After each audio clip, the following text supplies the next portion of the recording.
G'day, I'm Joel Rasmussen from Fight News Australia, and today I'm talking to Arlene Blencow. Thank you so much for joining me today, Arlene. I really appreciate your time. Thanks for having me on. Absolutely. So, I know you travel a lot and you do a lot of training all over the world and all over Australia. But you still call Australia and you still call Sydney home. How is it at home? How is everything going today? Oh, awesome. It's yeah, I've spent a lot of time abroad the last couple of years in training camp and preparing for my fights and this and that. So it's actually really, really good just to be home and settled here and yeah, look, since my fight, just living the home life and just enjoying being home. Yeah, getting the training sessions in here in like the Penrith area and staying local and yeah, it's good being home. Like yeah, like you said, I fly that flag, the Australian flag, very, very proudly. I represent Australia. I'm yeah representing as much as I can. So yeah, very proud Aussie. You mentioned before, just before we started, that you had some training today. How was training today? Training's been really good. I've jumped in with Tai Tuivasa and his team. They're preparing him from UFC Sydney in September. So yeah, their boys are smashing it, and it's been good for me just to get back into the mix of things as well, and yeah, have those hard, grueling sessions and feel like every part of my body is aching. But yeah, it's just jumping back into what it feels like to be in fight camp again, and it's been really, really good. I know the thing that got us connected and the post you made, you used the phrase, I've got it written down here, you've been working on your identity outside of fighting. Yeah. I wanted to know, what has that work been? Yeah, I mentioned the other day to someone, Jimmy Crute, what he wrote post fight, in his post after his recent loss, really touched home and resonated with me. And I feel like, yeah, I was sort of going through similar sorts of things in my last fight camp. Yeah, and it's hard. Like this sport, it's it takes everything from you. Like you've got to be 100%. It consumes everything. Like it takes over my life, it takes over my family's life. Like everything we do revolves around fighting. And when the next fight camp is, preparing for that fight camp, what your plans are each year based around your fights. And even when I see someone I haven't seen for a while, the first question always is like, when's the next fight? Or it becomes like it just completely engulfs you as a person. But yeah, more so since my last fight, I've had a lot of time to sit back, especially in recovery after my surgery, and just really look at where my mental state was in that fight camp. And the best way I can kind of get my head around it all was I had the fight with Chris Cyborg in 2022, and had a good performance and gained a lot of confidence in that fight, and was ready to jump back in the cage ASAP. And I was straight back to the training room, was preparing. We were hoping to get another fight late 2022, and I was preparing for that. And our fight didn't eventuate. I spent a lot of time abroad, preparing for that.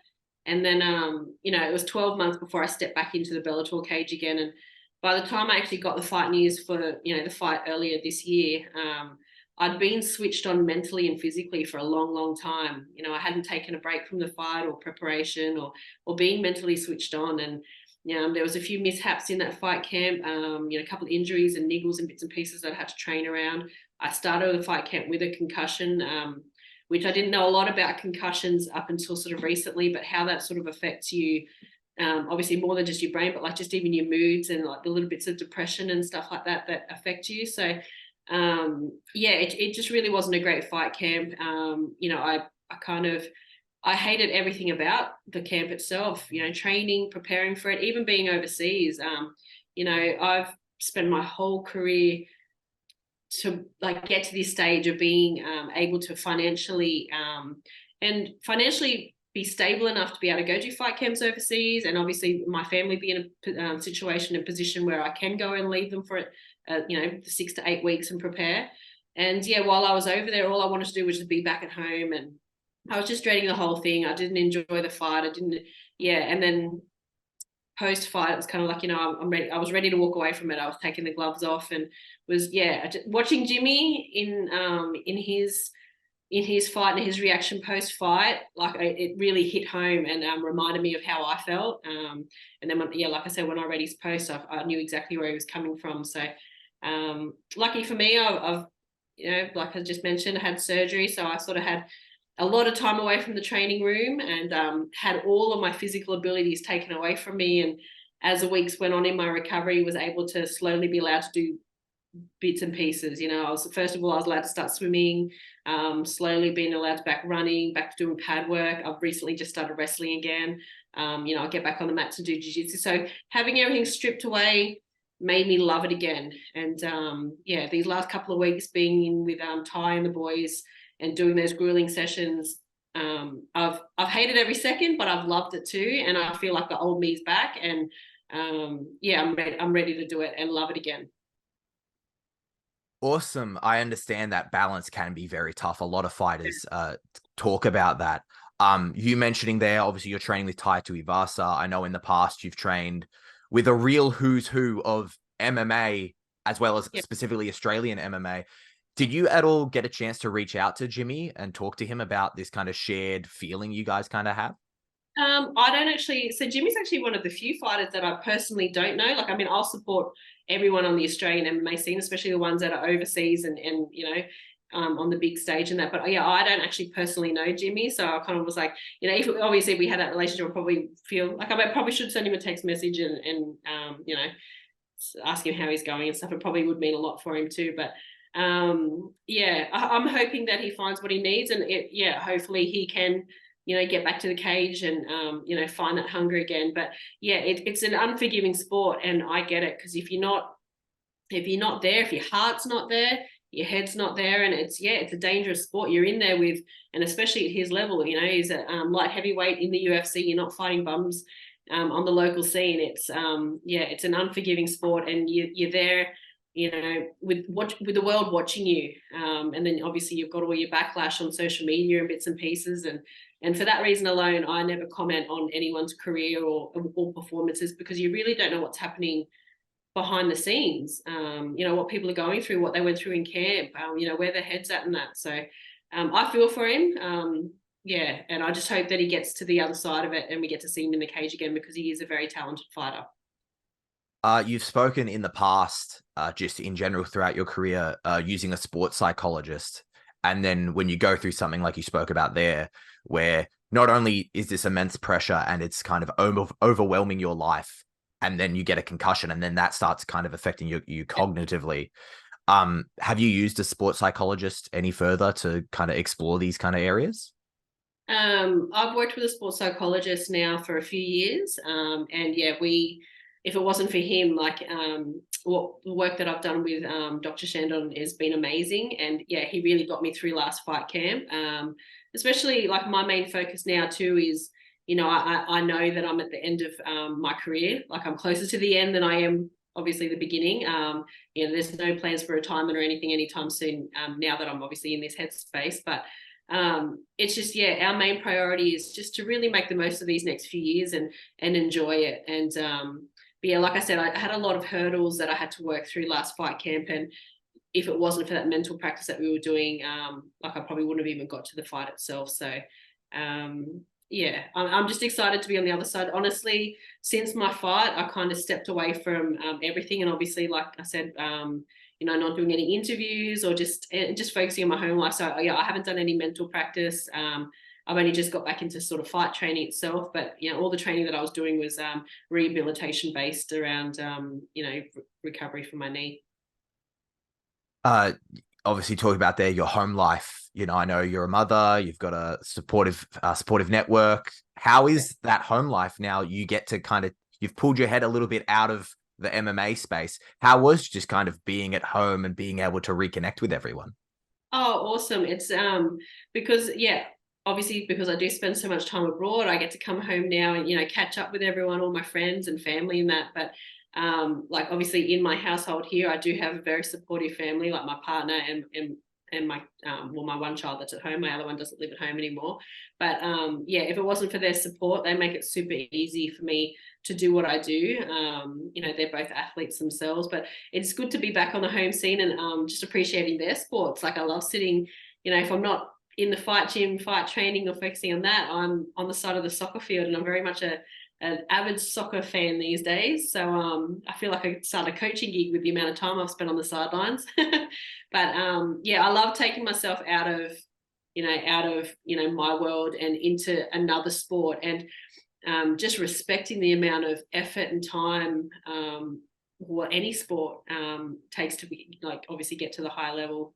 But yeah, no, it has been really good being home. My partner and I got engaged in Hawaii after my last fight, so I came home and started organizing like my I've got a folder on my phone that's just full of wedding stuff and engagement plans and this and that. So yeah, I was able to take obviously time focusing on that. And then I'm very much a homebody too. I love just being at home, organizing stuff and cleaning and doing bits and pieces. So it's nice being here, living a bit of a slower life, enjoying beautiful Australia and home. Firstly, congratulations on the engagement. That is very exciting. I understand that engagements can be a little bit like crazy. Me not engaged. Do we have a date for the wedding, or is it just like we can deal with that in a little bit down the road? This is again when I say how much my fighting takes over everything. Like it's so we're originally going to have the engagement party sort of in September. Then I'm actually planning on starting a fight camp then to fight in December. So we've kind of pushed that back to like early next year. And we were going to do a quick wedding beginning of next year, but we've kind of held that off now for a few more years. And yeah, again, I just want to put a solid couple of years in, in these last few years of my fighting. And again, very grateful that my partner understands that and appreciates all of that too. Because I mean, yeah, at the end of the day, we know we're going to be together forever. So a wedding now or a wedding, in a few years' time is no different. So I've got the ring, so it's, it's kind of official now. So that's, yeah. It'd be nice one day though I would definitely like to have my name announced walking out with his surname. So Arlene Blencow. I don't know how Angerfist Shaw sounds, Arlene Angerfist Shaw, but yeah, I'm sure I get used to the ring of that. I don't think that sounds half bad at all. Yeah. So yeah, looks like I'll be fighting for a few more years then. Talking about Angerfist there, I know that name comes from your first walkout with the music chosen said Angerfist in it. Yeah. And we've talking about emotions in the cage. You know, about the last time out, it was a bit overwhelming. It was kind of a lull. But does anger fist apply when you're in the cage? Are you an emotional person typically when you're in the cage? It's funny because when people start following on Instagram bits and pieces like anger fist, it's it's a scary sort of name, and they see my fight photos and this and that, and I kind of it comes across like I'm a scary person. Then they meet me in person, they're like, you're completely nothing like what I see on social media. And I'm like, oh, I like to think I'm somewhat transparent. Like I like to show that, I'm a family person. I'm a mom, a partner, and just an everyday normal woman. But yeah, when I look back at the fight photos and I'm throwing punches and I look quite aggressive, and I'm like, oh, okay. Like I do throw punches with intent. Like I'm in there trying to hurt my opponent. Like I'm in there to kill. But then, yeah, as soon as the fight's over, it's all like hugs and, cuddles and, respect and this and that. So, yeah, I'm not angry at all. But yeah, there's definitely intent to, draw blood or cause pain. So in the nicest possible way, but yeah. I was gonna say, I think that's the perfect, from what I see and what obviously you put out there, I think that's the perfect example. I'm there to kill someone, smiles and laughs. Yeah. I mean, you will die. Yeah. Even like, I've got a close group of girls that I train with and stuff. And yeah, they cop it too, like, we'll train hard here, and they know that they're in for some hard training sessions when we are together. But at the end of the day, this isn't dancing, or it's a hard sport, and you need to be somewhat ready for those tough rounds and tough fights. And you might be able to walk through a few fights here on the local scene, but when you hit the international scene, like the dangerous fighters, and it's a dangerous sport, so you need to be somewhat prepared for it. So obviously training smart and this and that, but yeah, there's a time and place for the hard rounds, and yeah, I'd like to give it to them. You've mentioned throughout this interview training currently with Taito Ivasa, getting some rounds in with him. Him obviously preparing for UFC Sydney. He seems like a fun, laid back, jovial guy. Trains hard, but he seems like a fun person to be around. When you're kind of coming off a camp, as you said, that was a bit more of a drain, a bit more of some depressing moments, as you said. How is that to kind of train with? Is it fun to be training again, especially with someone like him?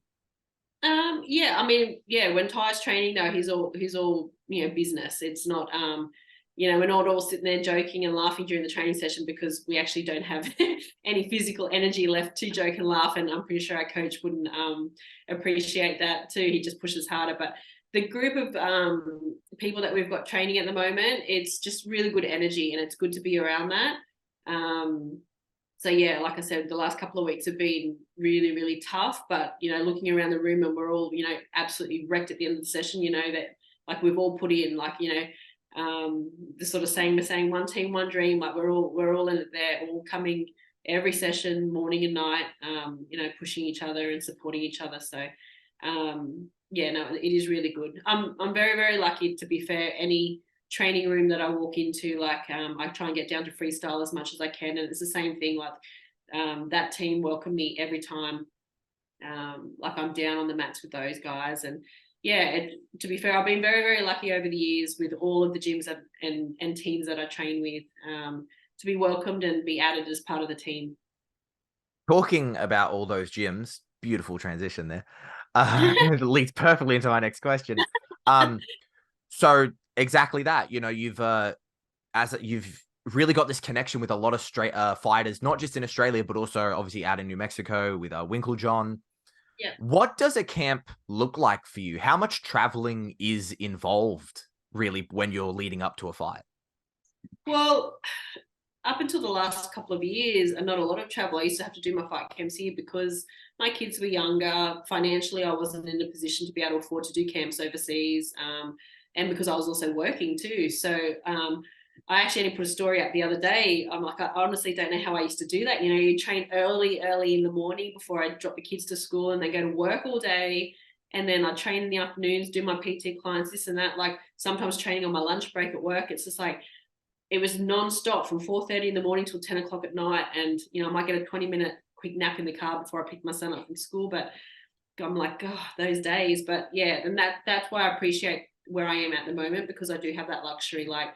I'm not fighting until December, but my preparation starts now because I had so much time off with my rehabilitation with my knee. It's just, I've got to get back into the skills side of things. So I'm actually headed to City Kickboxing next month for 2 weeks. Obviously, they've got a huge staple of fighters on the September card as well, but they actually have a really good team of female featherweight and lightweight fighters who I know all of them too. So to get over there and help Janae prepare for her upcoming fight against Jamie, and yeah, it's again really cool that I could just sort of head over there, and I know everyone, know the coaches, and throw myself into a mini camp. Come back. Pardon me, I'm just going to cough. No worries. And then, come back and then, obviously pack my stuff up, and then I'll head back over to Albuquerque and do a 6 to 8 week fight camp over there with the JW team in preparation for my fight in December. So, yeah, again, just very, very grateful that I've just got these opportunities now to be able to do this, but also to be welcomed into all of these teams and these gyms. In the meantime, before I leave, I'll continue training with Ty and head down to freestyle as much as I can. And obviously the other gyms that I train at here in Penrith, I've got a really good jiu-jitsu gym, Sydney West Martial Arts. Luke is a pioneer of just the whole jiu-jitsu scene, and his team are absolutely killing it at the moment. So yeah, I've got great, areas that I can train in and get the work done. Being able to do that, being able to train with, I know it's kind of an overused phrase, but I'm still going to use it, absolute killers. Be like, I'm going to go to freestyle, and now I'm going to go to City Kickboxing, and now I'm going to go back to Albuquerque.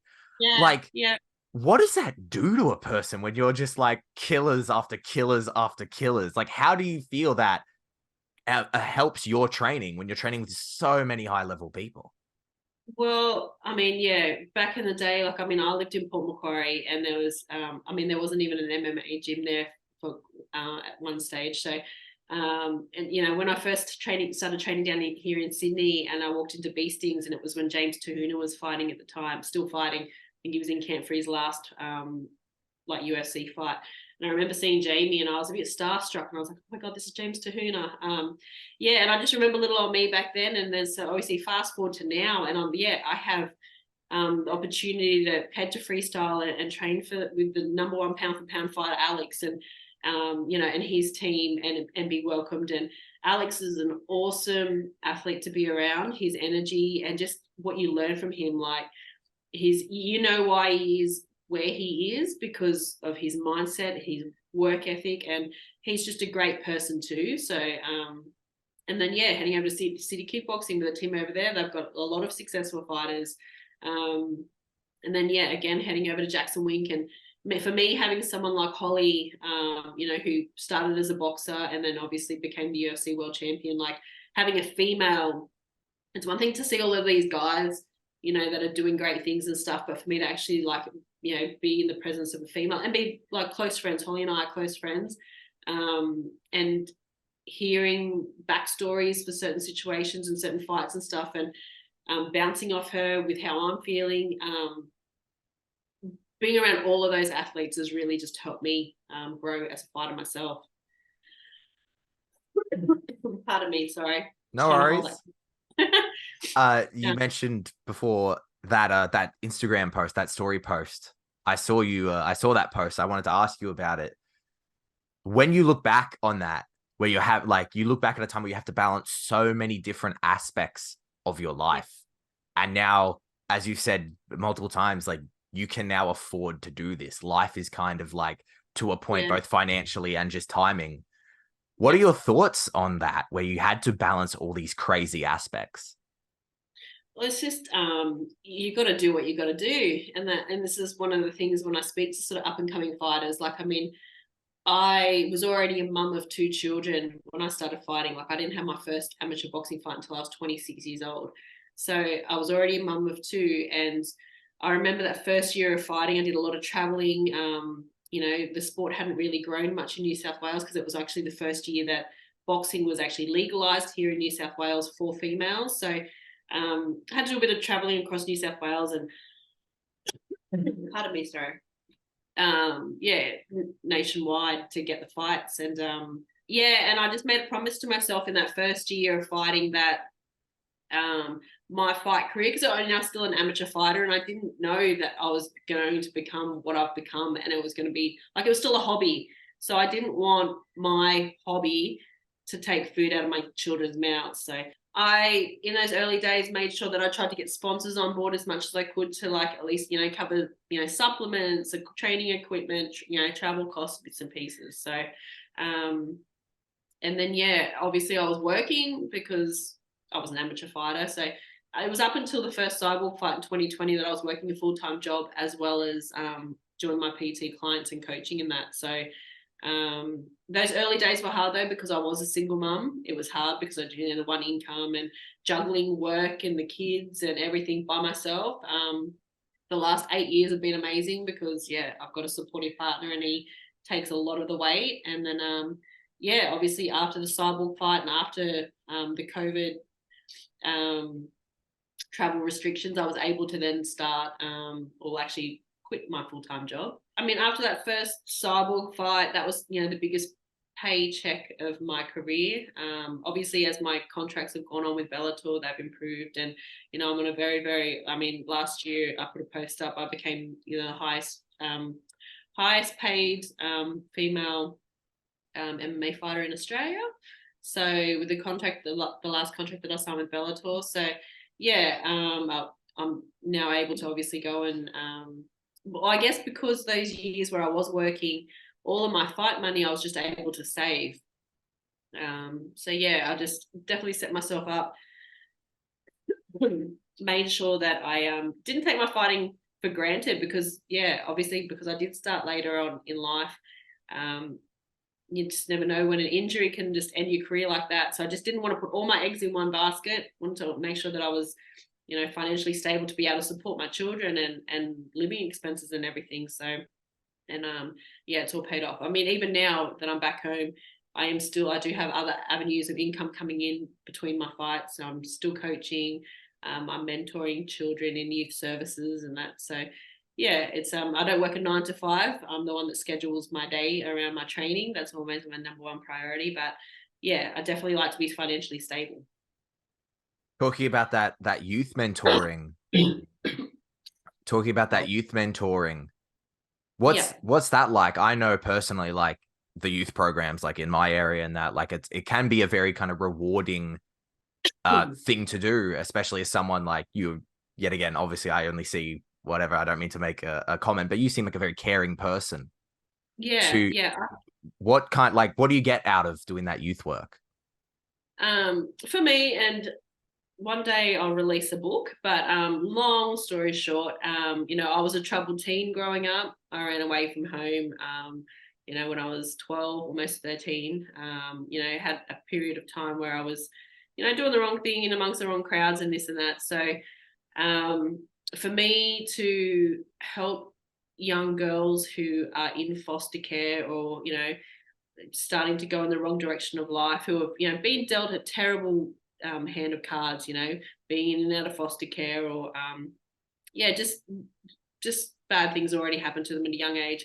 But just showing them that those things can happen to you, but that's not the end of, like, you're not destined to go down that road. But just to show them that, especially at 13, 14, 15, I've got kids that have been in trouble with the law and hanging around wrong crowds and dabbling in drugs and alcohol and bits and pieces, but just showing them that there's more to life than the scene that they've been sort of brought into.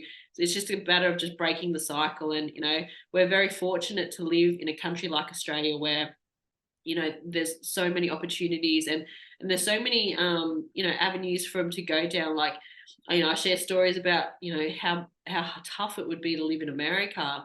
But yeah, it is super rewarding. I find the mentoring rewarding just out of from my own personal experience, trying to help the young teens, sharing my story, the experiences that I've had. I also find great passion in coaching up and coming young girls. And just, yeah, I guess being that person that I wish I had at that age. So yeah, no, it's definitely all about giving back, and I'm grateful that through combat sports I've been able to build a life and a career for myself, but then obviously find avenues to help give back to other people, whether it just be motivating women to exercise and train or go out there and achieve greatness in whatever they're passionate about, helping the young girls in youth services and then yeah, also coaching and training young kids. Does that give you like even another reason to push in this training, when like obviously you're a mentor being just a mother, you've got children to take care of, but then bringing this on as well, does that kind of add even more motivation when you're in the training room?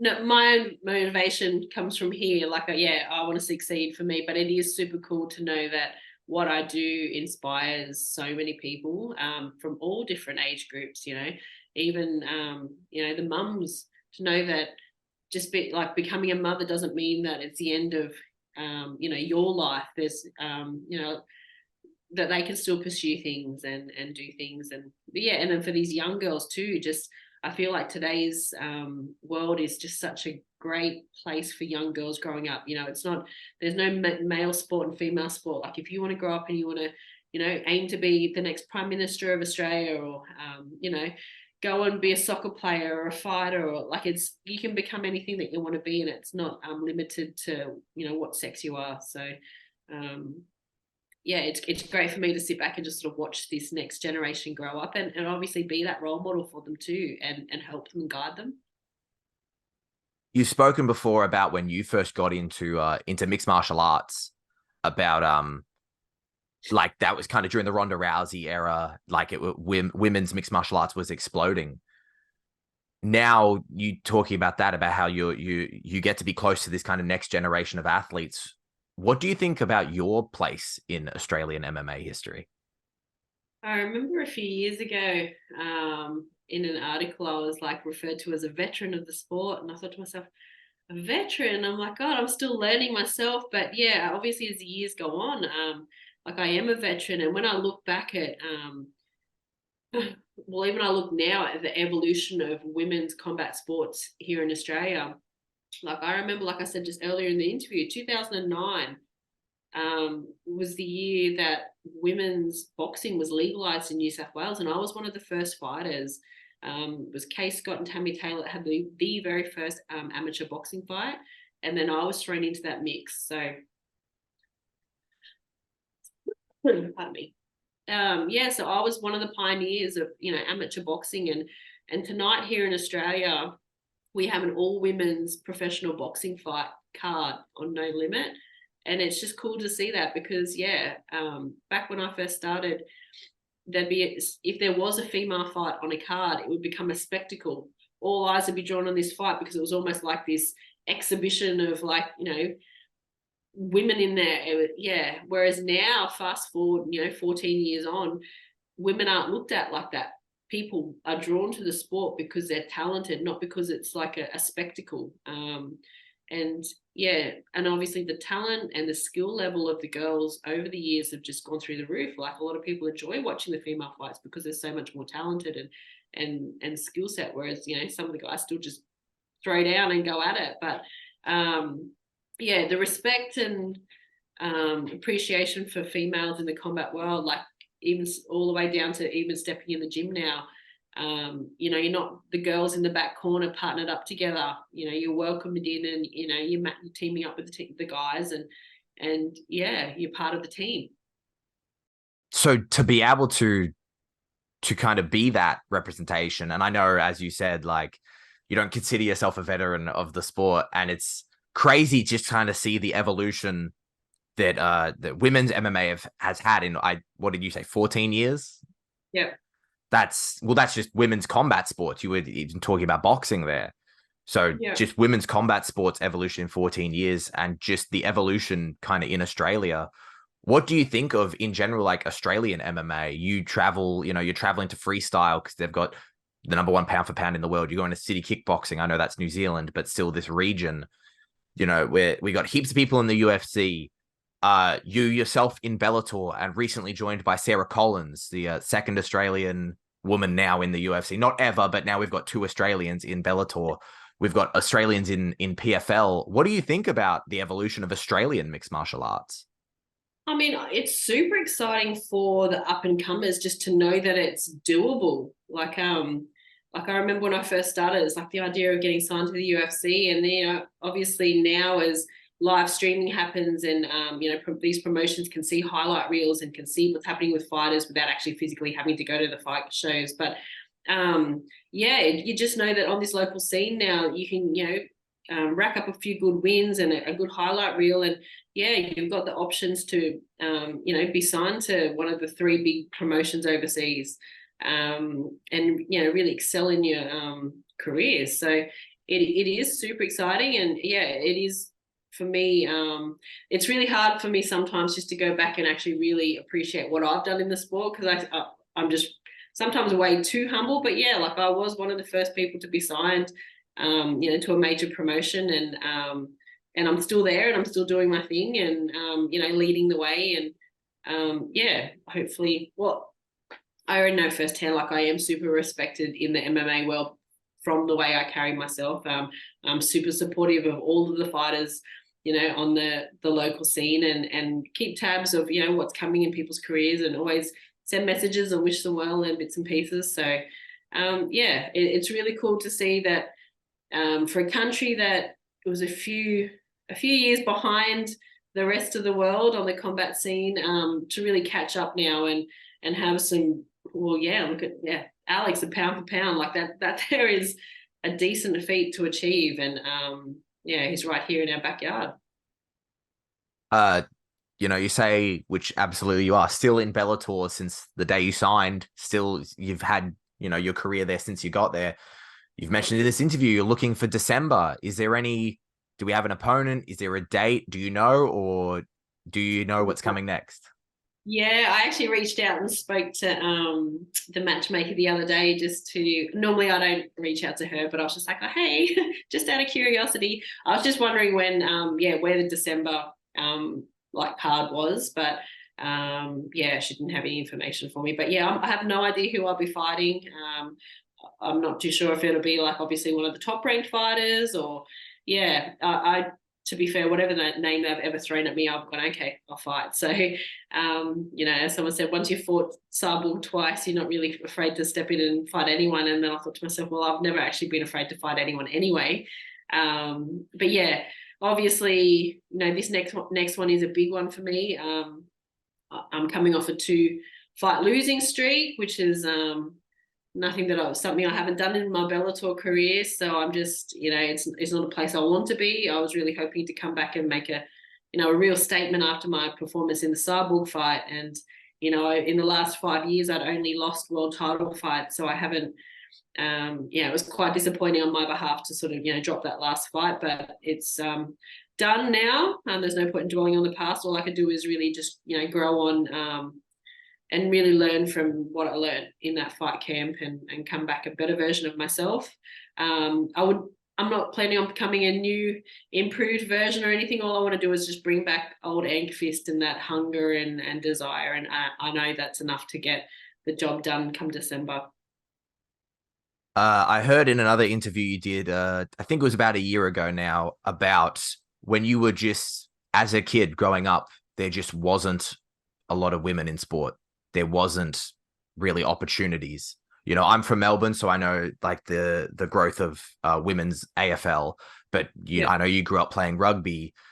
It was kind of like you play for a certain amount of time and then they just kind of go, now you stop playing. Now you hit 10, you're not allowed to play, you know? Well, I mean, I didn't even play rugby. It was touch football. That's what we had access to, touch football and league tag. So, you know, I love watching the, you know, the women's and like NRL, and I just think, you know what, if that was me sort of in my younger days, that's probably the avenue that I would have taken. Probably been a dual sport. I think I still would have been fighting, but yeah, watching the girls tackle, I think it's awesome. Well, when you like look at that, at what point did you realize like I can become a professional athlete? Well, it all just sort of happened. You know, like I said earlier, like this was a hobby. Like I just wanted to get in, and I loved being around the training room and training, and you know, the confidence that I got from becoming a mixed martial artist. Like it helped transition over to my you know, my personal life and me as a person and that. But I had those first few fights, and then you know, the local scene was just I fought the same girl several times because there just wasn't that many active fighters. So yeah, when I turned professional in boxing, I had the same sort of thing too, just wasn't really active, and that's when I sort of started my MMA career, and that never really was meant to be. That actually was just a side like hobby. My MMA career was just keeping me active in competition, kind of similar to how people now just have BJJ competitions or a wrestling competition or something. That's what I was doing with MMA. Like, I'll just get in there and have a go. And yeah, before I was actually staying more busy on the MMA scene locally than I was with my boxing career. And then before I knew it, I had, you know, these managers overseas approaching me to sign me, and I was so hesitant about that. And then I actually had one manager reach out and it's like, I can get you signed with Bellator. And I remember seeing some Bellator fights on my TV not long before that. So I was aware of what the promotion was. But yeah, and it's funny, I actually ended up signing with that manager, and I've been with Chris now for, you know, almost 10 years. So yeah, well, not 9 years, I think. What have I been with Bellator now? 2000. Oh yeah, 9 years. So I've been with him for 9 years. So yeah, and sure enough, I actually signed my Bellator contract and had that returned and joined that promotion before I'd even actually signed my contractual agreement with him as a manager. So he definitely helped that transition, because I was quite scared to you know, sign with him and get a manager, just because you hear all these horror stories. And yeah, but Chris has been great, and he's been yeah, super supportive, and was really, really awesome in those early days with you know, making sure that I got to the position that I am now. And yeah, now we both sit back and reap the rewards. I know you said you would, like, as you said there, it was like it kind of just happened, you know, it wasn't Yeah, necessarily in the drawing board. But yeah, to go from boxing being allowed to be a thing for you to flying to another country, fighting at a top level of sport, like what is that like? Is that a head trip? What is that like?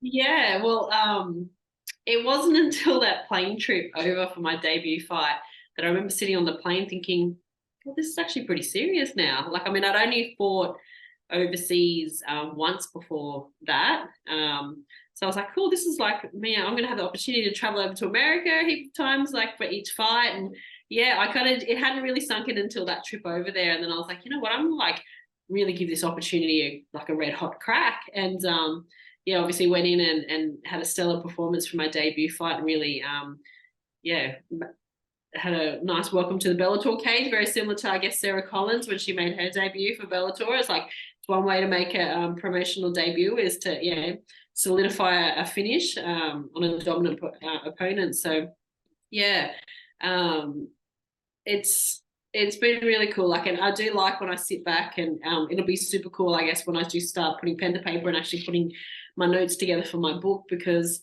there's a lot of things that I think I forget along the way. And then when I actually sit back, and sometimes it'll just out of nowhere, just pop into my head, and I'm like, wow, I actually did that. Like, you know, another time I shared a story one time when I was at Jackson Wink about how I had 3 fights in one night on the Storm Damage cage in Canberra. So I had 3 MMA fights in one night, and they're like, what?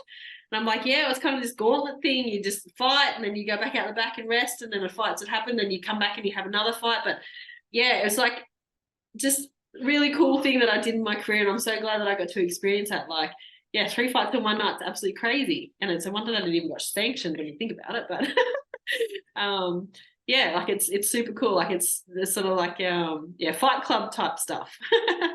Those are the outlaw days of MMA. Yeah, yeah, and yeah, there's just so many things along the way, and yeah, it kind of makes me really realize that yeah, I have been in this game for a long time now, and um yeah, so many stories in the training room, and you know, fights and experiences, and yeah, when they pop up, whoever I'm around at the time, I just like to share those stories, and I'm like, wow, it's so cool. Well, I know you said you're a very humble person, which I agree based on everything I've seen. But I will remind you of a couple of fun Bellator statistics here. Okay. You are the first woman, the first Australian woman in Bellator. You're the first one, and as I already established as well, there's been some others, and they've come and gone. You've been a staple there. Yes. You have the most fights at women's featherweight in Bellator. You have the most stoppages, those stoppages coming by way of KO at women's featherweight in I'm still Bellator. yet to submit someone inside the Bellator cage, and that definitely is a goal of mine. I want a submission win. That's on my to-do list. That's on the bucket list. Will those stats and many other stories that you're telling now and more that pop into your head for the You book? did forget one actually. I Oh, have. sorry. Yes, the fastest stoppage in female Bellator history in all the weight divisions. Yes, that Yeah, was 22 seconds, I believe. yeah. So I Yes. like to say that's a cool one, because I'm sort of waiting for the day. I mean, 22 seconds is pretty quick, but I'm like, I'll be devastated when that record gets broken. You have to break it again. Yeah, well, that'll be the plan. So yeah. Arlene, So I thank you so much for your time. I no worries. greatly appreciate it. Hopefully, we'll see you in action in December, if not December, around that time. And you guys will get the news when I find out myself. Excellent. Excellent. I'm very happy to hear that. Enjoy the rest of your day. I thank you so much for talking to me today. Awesome, appreciate it. Thank you.